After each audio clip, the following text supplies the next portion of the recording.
El 1 de junio, como ustedes saben, habrá unas elecciones para elegir a 9 ministros de la Suprema Corte de Justicia de la Nación, ministros y ministras.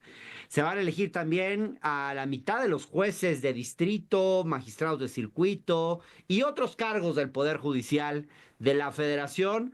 Y tanto elecciones del Poder Judicial Federal como elecciones de poderes judiciales en 19 entidades federativas. Solamente para la Suprema Corte de Justicia hay 64 candidaturas, lo cual pues ya hace muy difícil poder conversar con todos los candidatos. Este espacio obviamente está abierto para quienes quieran participar. No va a ser fácil entrevistar a todos, pero esperemos por lo menos poder conversar con la mayor parte de quienes se presentan para ministros. Y bueno, una de las 33 candidatas mujeres, porque hay 33, son más mujeres que hombres que están compitiendo para ser ministras de la Suprema Corte, es Sara Irene Herrerías, quien tiene una larga trayectoria en temas de derechos humanos y actualmente se desempeña como fiscal de derechos humanos de la Fiscalía General de la República. Sara Irene está buscando hacer una campaña austera, más bien está haciendo una campaña austera, no se ha visto ni mucho gasto ahí, ni mucha ostentación, ni mucho aparato de movilización. Tanto bueno que inició su campaña en su propia casa, entiendo que adentro de su propia casa, con un grupo de amigas. Esa es la campaña que ella está haciendo y vamos a conversar a ver por qué quiere llegar a la Suprema Corte. Sara Irene, muchas gracias por estar en el octágono. Al contrario, Hernán, te agradezco mucho que me hayas invitado a tu programa. No, pues al contrario, has dicho que quieres lograr que la justicia esté cerca de la gente y que no se vea a la Corte, a la Suprema Corte de Justicia de la Nación como un ente lejano e inaccesible. Difícil lograr algo así, pero ¿cómo piensas hacerlo, Sara Irene? Gracias. Sí, precisamente creo que el derecho en general es creado para la sociedad y que no tenemos por qué usar un lenguaje que solo sea entendible para los abogados, un lenguaje propio, porque finalmente todas las resoluciones y en general los procesos son para la gente a quien va dirigida, las partes en ese proceso, la víctima que pide justicia y también la contraparte, ¿no? En caso del penal, los imputados, pero la contraparte, y tenemos que hacer, que lograr que toda esta justicia, por un lado, es cercana también cuando es ágil, es decir, ¿cómo se puede hacer en cuestiones prácticas que cuando una persona finalmente accede a la justicia y va pasando las distintas etapas y llega a la Suprema Corte de Justicia de la Nación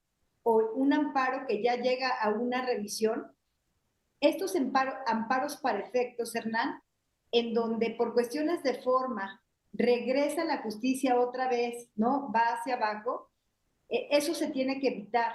O sea, cuando finalmente, después de tanto tiempo, llega un conflicto para resolverse, se tiene que entrar al fondo del asunto, eso lo Claro. hace ágil y eso lo hace cercana a la gente.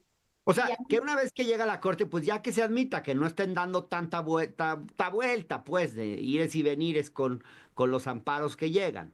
sí, y que no se regrese el amparo para efectos, que son, en general se regresan por cuestiones de forma, ¿no? Ajá. Que faltó algo en la forma que se tiene que cumplir y se olvida el fondo del asunto, que es lo que la gente quiere.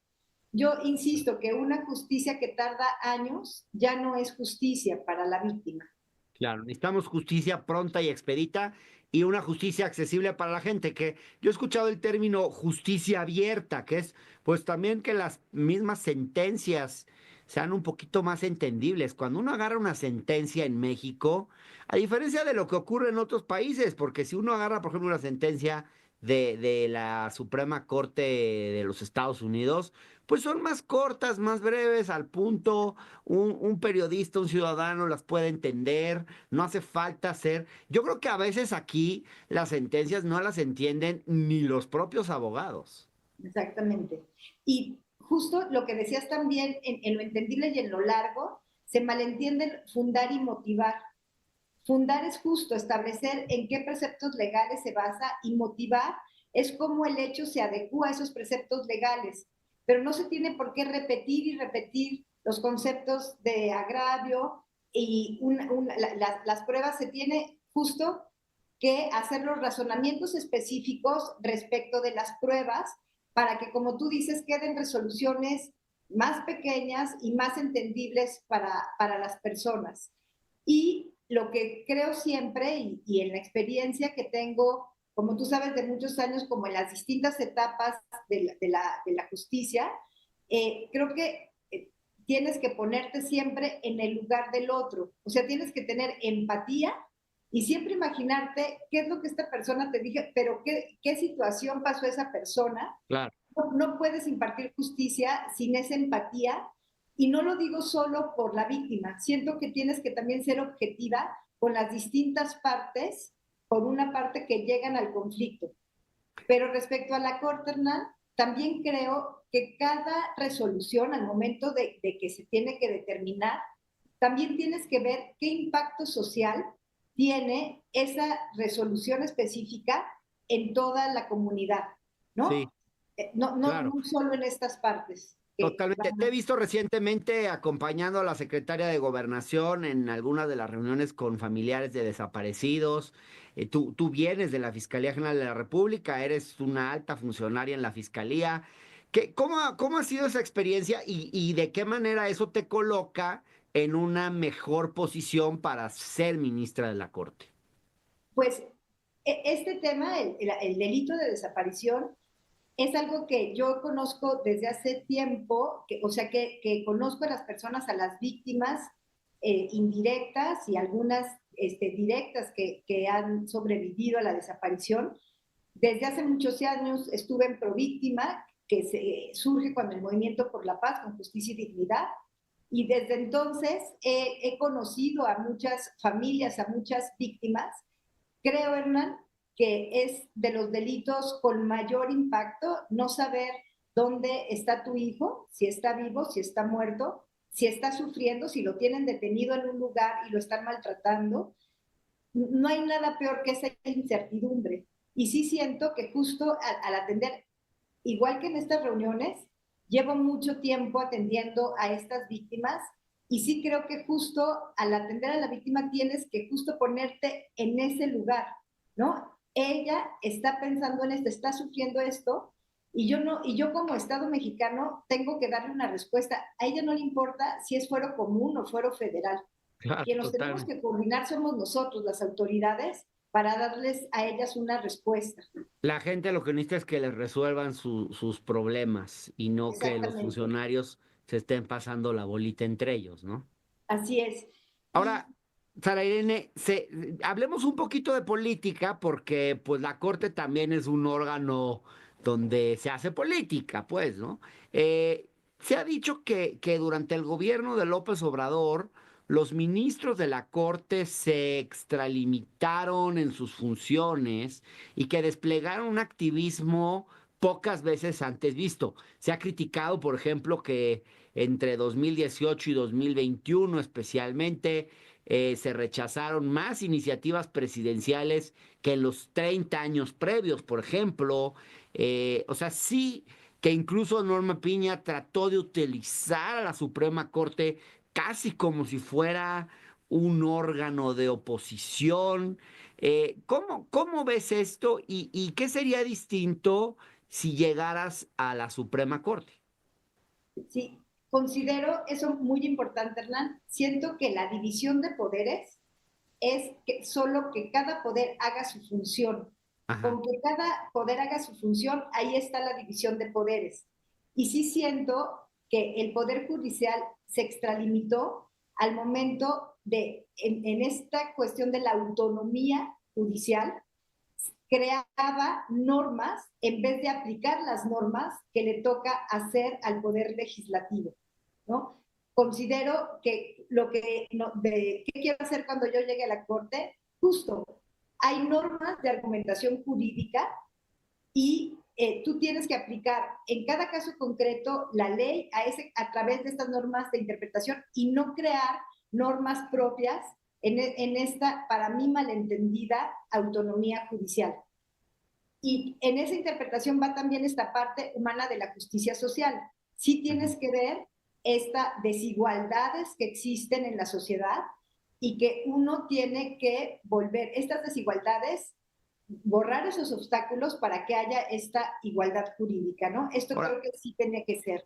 pero sí seguiríamos teniendo una corte con la capacidad de ponerle ciertos frenos al poder, incluso al poder presidencial, porque pues eso es algo que de alguna forma se había conquistado en México y hay gente que cree, o hay personas que piensan que eso está en peligro, incluso que con el nuevo esquema, la reforma que se aprobó pues recientemente, pues, ¿no?